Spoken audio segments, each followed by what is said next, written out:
त्वदीयं वस्तु गोविंद तुभ्यमेव समर्पये। गृहाण सम्मुखो भूत्वा प्रसीद परमेश्वरा। ओम नमो भगवते वासुदेवाय नमः। स्वागत है आप सभी का आपके अपने चैनल काव्य कीर्ति में। आपके और आपके समस्त परिवार पर भगवान श्री हरि माता लक्ष्मी की कृपा सर्वदा सर्वदा बनी रहे। दोस्तों, मैं आज आपको बताऊंगी कि पौष मास में पड़ने वाली पुत्रदा एकादशी कब है और इस दिन आपको गाय को क्या एक ऐसी चीज खिला देनी है जिससे आपके बहुत ही दिन से रुके हुए कार्य हैं, या आपका गुरु ग्रह कमजोर हो चुका है, आपको मान सम्मान नहीं मिल रहा है समाज में, या नौकरी नहीं प्राप्त हो रही है, या फिर आप कर्ज से परेशान है, संतान सुख की प्राप्ति नहीं हो रही है। तो ऐसे में आपको आज के दिन क्या ऐसा कार्य करना है कि आपके समस्त कार्य बनते चले जाएं। दोस्तों, मैं सबसे पहले बात करूंगी एकादशी। सनातन शास्त्रों के अनुसार मुख्य रूप से पौष पुत्रदा एकादशी का व्रत पुत्र प्राप्ति के लिए रखा जाता है। ऐसे में जो लोग निसंतान हैं उनको यह व्रत जरूर रखना चाहिए। इस दिन व्रत रखने और पूजा करने से भगवान विष्णु और माता लक्ष्मी की कृपा प्राप्त होती है। पुत्रदा एकादशी साल में 2 बार आती है, एक पौष माह की शुक्ल पक्ष में और दूसरी सावन माह के शुक्ल पक्ष में। इस साल पौष माह की पुत्रदा एकादशी का व्रत 21 जनवरी दिन रविवार को रखा जाएगा।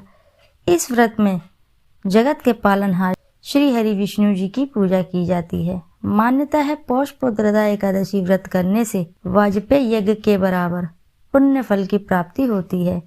धर्मशास्त्रों के अनुसार मुख्य रूप से पौष पुत्रदा एकादशी का व्रत पुत्र प्राप्ति के लिए रखा जाता है। ऐसे में जो लोग निसंतान हैं उनको यह व्रत जरूर रखना चाहिए। इस दिन व्रत रखने और पूजा करने से भगवान विष्णु की कृपा प्राप्त तो होती ही है, साथ में यदि आपके जीवन में आर्थिक समस्याएं से जूझ रहे हैं तो माता लक्ष्मी की कृपा से वह भी सब समाप्त हो जाती हैं। आइए अब जानते हैं कि गाय को आपको इस दिन ऐसी क्या एक चीज खिला देनी है जिससे आपके जीवन में जितने भी संकट हैं, जितने भी कष्ट हैं, सभी समाप्त हो जाएं, या जितने भी दुर्भाग्य आपके जीवन में चल रहे हैं वह भी दूर हो जाएं। जिस घर में गाय की सेवा निस्वार्थ होती है उस घर में लक्ष्मी जी की कृपा बनी रहती है, और जिस घर में गाय की सेवा नहीं होती है अचानक से किसी न किसी बहाने या किसी न किसी प्रकार वहां पर विघ्न बाधाएं आती रहती है। वैसे तो कुछ लोग शहरों में भी रहते हैं, महानगरों में भी रहते हैं, वहां पर गाय को पालना संभव नहीं होता है, लेकिन गाय को वहां पर भी रोटी जरूर खिलाई जाती है। लेकिन कई बार गाय को खिलाने में कुछ भूल हो जाती है जो गाय को नहीं खिलानी चाहिए। ऐसा भी आप जाने अनजाने गलती कर देते हैं या ऐसी भूल कर देते हैं जो आप गाय को खिला देते हैं। आज हम आपको इस वीडियो द्वारा बताएंगे कि आप ऐसे क्या गलती करते हैं जो गाय के साथ कभी नहीं करनी चाहिए, भूल कर भी नहीं करनी चाहिए, अन्यथा दुर्भाग्य कभी भी पीछा नहीं छोड़ता। दोस्तों, आगे बढ़ने से पहले मैं आपसे एक रिक्वेस्ट करना चाहूँगी, यदि आपको वीडियो अच्छी लगती है तो वीडियो को ज़रूर लाइक करिएगा और साथ ही चैनल को सब्सक्राइब करिएगा, और साथ ही कमेंट में ज़रूर लिख दें जय श्री हरि जय माँ लक्ष्मी। आपका लाइक और कमेंट मुझे प्रेरणा देता है ऐसी ही नई नई जानकारी लाने के लिए। दोस्तों, गाय के अंदर समस्त देवी देवताओं का निवास माना जाता है। सनातन धर्म में माना गया है कि गाय के अंदर समस्त देवी देवताओं का वास होता है। तो ऐसे में आप जो सुबह घर में पहली रोटी जो बनाते हैं वह यदि आप गाय को खिलाते हैं तो सभी देवी देवताओं का आशीर्वाद आपको अवश्य ही प्राप्त होता है। गाय को गुरु के साथ जोड़ा गया है, यानी गुरु ग्रह के साथ, बृहस्पति ग्रह के साथ। इसलिए गुरुवार के दिन आपको गाय को रोटी पर 1 चुटकी हल्दी डालकर अवश्य ही खिलानी चाहिए। इससे क्या होता है, सुख संपत्ति धन ऐश्वर्य की प्राप्ति होती है, दुष्ट ग्रह शांत हो जाते हैं। जो लोग मानसिक रूप से परेशान हैं वे लोग गाय को रोटी पर थोड़ा सा गुड़ मिलाकर अवश्य खिलाएं, तो इससे सकारात्मक ऊर्जा आती है, तनाव समाप्त होते हैं, स्वास्थ्य अच्छा रहता है। यदि आपको लगता है कि आपके सभी ग्रह खराब हुए तो आपको ऐसे में गाय को पहली रोटी रोज खिलाएं, सभी ग्रह धीरे धीरे शांत हो जाएंगे। कभी कभी लंबे समय तक शुभ मंगलकारी कार्य नहीं हो रहे होते हैं, घर में तरक्की नहीं हो रही होती है, सभी विवाहों में बाधाएं उत्पन्न होती हैं, तब ऐसे में आप गाय को रोटी खिलाएं। गाय के मस्तक को छूकर अपनी मन्नत के साथ प्रणाम करें और पैर छुएं तो आपकी मन्नत जरूर पूरी होती है। तो दोस्तों ये था कि आपको गाय को क्या खिलाना है और उसके बारे में, लेकिन गाय को क्या नहीं खिलाना है ये भी चलिए जानते हैं।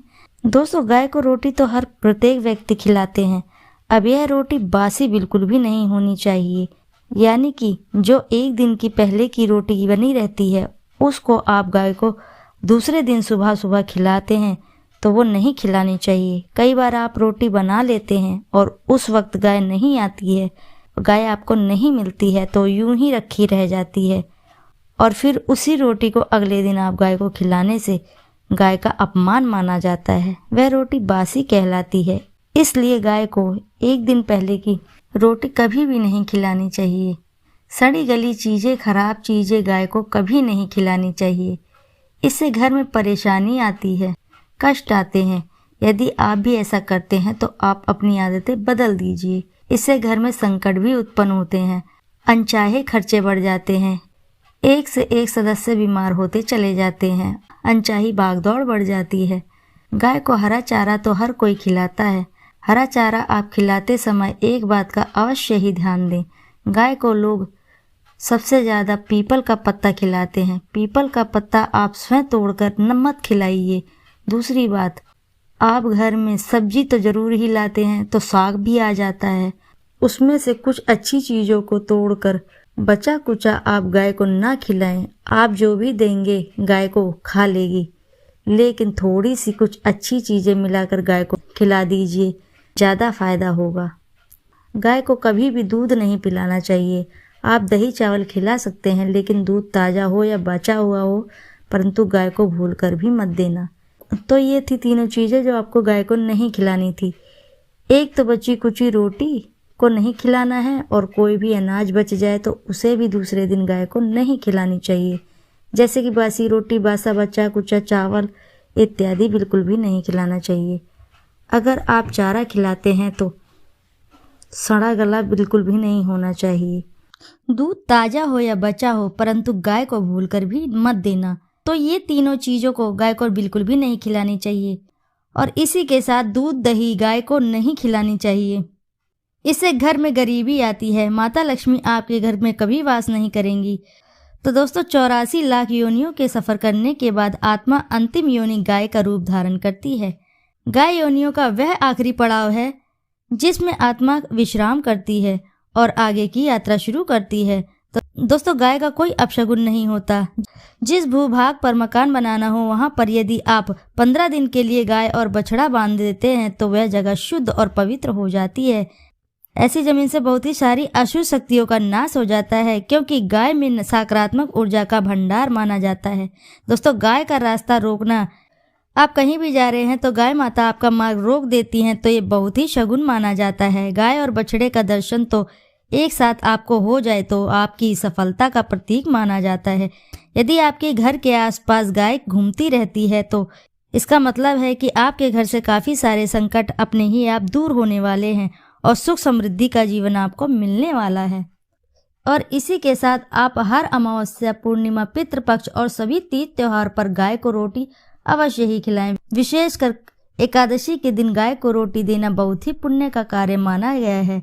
गाय को रोटी में हल्दी मिलाकर देने से गुरु ग्रह बहुत ही मजबूत होते हैं।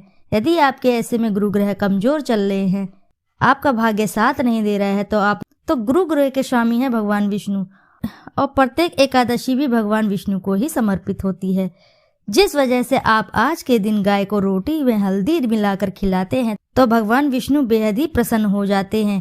प्रसन्न होकर भगवान विष्णु वृत्ति के जीवन से समस्त कष्ट स्वतः ही हर लेते हैं, साथ ही सभी मनोकामनाओं को पूर्ण करते हैं। और इसी के साथ आज के दिन आपने पूजा अर्चना की है, भगवान विष्णु के समक्ष माता लक्ष्मी के समक्ष पूजा अर्चना की है, तो माता लक्ष्मी और भगवान श्री हरि आपके कष्ट जरूर दूर करते हैं। आप आर्थिक समस्याओं से बहुत ही परेशान हैं तो उससे भी निजात आपको अवश्य ही मिलता है, शीघ्र ही मिलता है। तो दोस्तों जानकारी आपको अच्छी लगी है तो वीडियो को ज़रूर लाइक करें और साथ ही चैनल को सब्सक्राइब करें। एक बार अपनी सच्ची श्रद्धा से कमेंट बॉक्स में ज़रूर लिख दें जय श्री हरि, जय माँ लक्ष्मी। दोस्तों फिर मिलते हैं आपसे ऐसी ही किसी नई जानकारी के साथ। जब तक के लिए नमस्कार।